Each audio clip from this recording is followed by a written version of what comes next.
సుగుణ చనిపోయి ఆ రోజుకి సరిగ్గా 2 నెలలు గడిచాయి. పురుషోత్తం మెల్లగా బెడ్ పై నుండి లేచి కళ్ళు తుడుచుకున్నాడు. కళ్ళు తెరవడంతోటే పక్కనున్న టేబుల్ మీదున్న సుగుణ ఫోటో వైపు మళ్ళింది అతని చూపు. ఆమె అతన్ని వదిలేసి వెళ్ళిపోయినప్పటి నుండి అతని ప్రతిరోజు ఆ ఫోటోతోనే మొదలవుతుంది. ఆ ఫోటోని చేతుల్లోకి తీసుకుంటూ, సుగుణ, నువ్వు లేని ఒక్కొక్క రోజు ఎలా గడుస్తుందో, నాకు ఎంత భారంగా అనిపిస్తుందో చూస్తున్నావా అని ఆ ఫోటోని మళ్ళీ అదే టేబుల్ మీద పెడుతూ, కానీ నువ్వు బాధపడకు, మన కూతుర్లకు మాత్రం ఈ బాధ తెలియకుండా చూసుకుంటా అని లేచి అక్కడి నుండి నందిని వాళ్ళ గది వైపు వస్తాడు.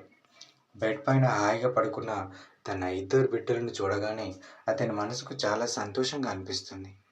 లేపాలి అనిపించదు, కానీ తప్పదు కాబట్టి ఒక్కొక్క అడుగు వేసుకుంటూ వాళ్ళ దగ్గరకు వచ్చి, మాలిక, నందిని బేబీ, లేవండి అమ్మ, లేవండి, స్కూల్కి టైం అవుతుంది, లేవండి అని ప్రేమగా వాళ్ళ మీదున్న దుప్పటిని పక్కకి జరుపుతాడు. కిలకిలా నవ్వుకుంటూ, గుడ్ మార్నింగ్ డాడీ అంటూ లేచి కౌగిలించుకుంటారు ఇద్దరు. ఇద్దరు కూతుర్ల తల మీద చెయ్యి వేసి నిమురుతూ, గుడ్ మార్నింగ్ రా, పదండి అంటూ ఇద్దరిని బాత్రూమ్ వైపుకు తీసుకెళ్తుంటే, పురుషోత్తం అంటూ లోపలికి వస్తుంది పార్వతి. 60 పైబడిన తన తల్లి గొంతుని గుర్తుపట్టడానికి అతనికి ఎక్కువ సమయం పట్టలేదు. వెంటనే ఆమె వైపు తిరుగుతూ, ఏంటమ్మా అని అడిగాడు. వాళ్ళని నేను చూసుకుంటా, కానీ నువ్వు వెళ్ళి ఆఫీస్కి రెడీ అవ్వు అంటూ ముందుకు వస్తుంది ఆమె. సరే అని తలాడిస్తూ అక్కడి నుండి వెళ్ళిపోతాడు అతను. డాడీ, అది కాదు, నా బాక్స్ ఇది అంది నందిని తింటూ. డాడీ, దాన్ని నా బ్యాగ్లో పెట్టండి అంటూ కుర్చీ నుండి దిగింది మాలిక. ఓ సారీరా, డాడీ కన్ఫ్యూజ్ అయ్యాడు అంటూ ప్రేమగా చెప్పి ఇద్దరు బిడ్డలను తీసుకొని బయటకు వస్తాడు. కారులో ఎక్కిస్తూ, సాయంత్రం డాడీ వచ్చేదాకా ఎటూ వెళ్ళకండి అంటాడు డ్రైవర్ని రమ్మన్నట్టుగా సైగ చేస్తూ. మీరు సాయంత్రం వస్తారు కదా అని అమాయకంగా అడిగింది మాలిక.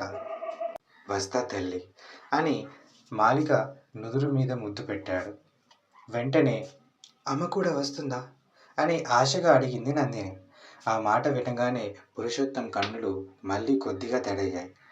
నందిని బుగ్గ మీద ముద్దు పెడుతూ, వస్తుంది నాన్న, వస్తుంది, మీకోసం వస్తుంది అని గుండెలకు హత్తుకుంటాడు. తన్నుకు వస్తున్న కన్నీళ్లను ఆపుకుంటూ నందిని తన నుండి దూరం చేసుకుంటూ, బాధపడకురా, మీకోసం మీ అమ్మ వస్తుంది అని డ్రైవర్ని కార్ స్టార్ట్ చేయమని సైగ చేస్తాడు. వెళ్ళిపోతున్న కారుని చూస్తూ ఆ జ్ఞాపకాల నుండి బయటకు వస్తాడు పురుషోత్తం. ముందుకు చూస్తున్న అతనికి నిర్మానుషంగా నిశ్శబ్దంగా ఉన్న రోడ్డు కనిపిస్తుంది.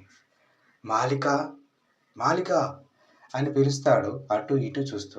కానీ ఎలాంటి జవాబు రాకపోవడంతో అక్కడి నుండి మళ్ళీ తన కారు వైపు కదులుతాడు.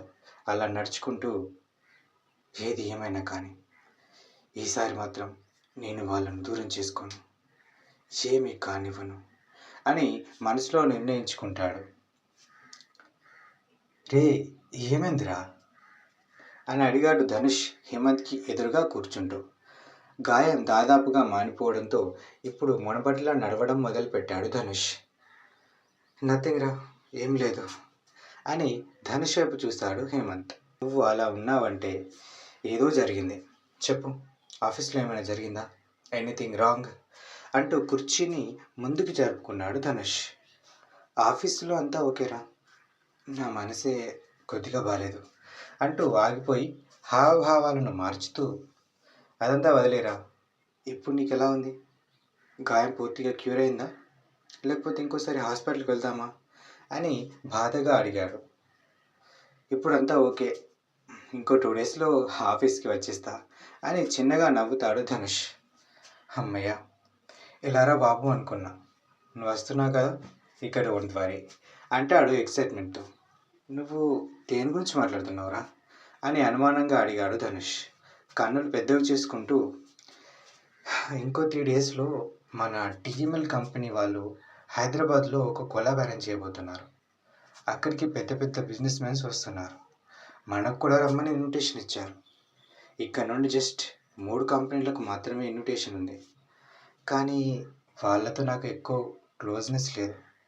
నేను ఒక్కడిని ఎలా వెళ్ళాలా అని ఆలోచిస్తున్నా. ఫైనల్లీ యూ గెట్ ఇన్ అని ధనుష్ చేయి పట్టుకుంటాడు. ధనుష్ కూడా నవ్వుతూ సరే అన్నట్టుగా తలడిస్తాడు.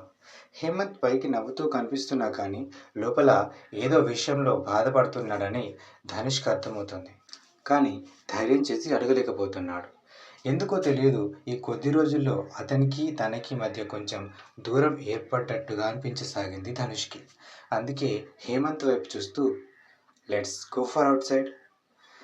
రోజు మొత్తం రూమ్లోనే ఉండి ఉండి బోర్ కొడుతుందిరా నాకు అని బాధగా అంటాడు.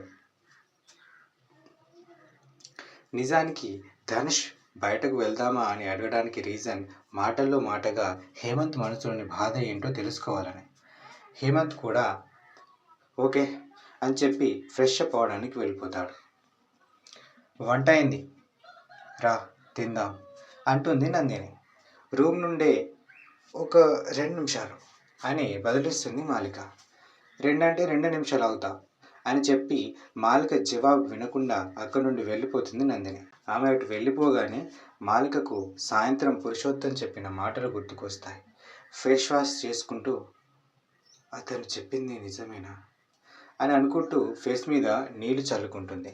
ఆ నీళ్ళను తుడుచుకుంటూ ఒకవేళ నిజమైతే ఎలా మనం ఫేస్ చేయాలి అని ఆలోచిస్తుంది.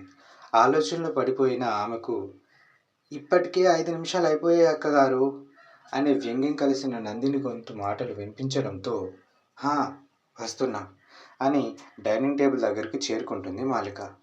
తినడం ముగియడానికి వచ్చింది. నీళ్లు తాగి గ్లాస్ కింద పెడుతూ పురుషోత్తం అని ఒక పేరు విన్నాను అని మాలిక వైపు చూస్తుంది నందిని.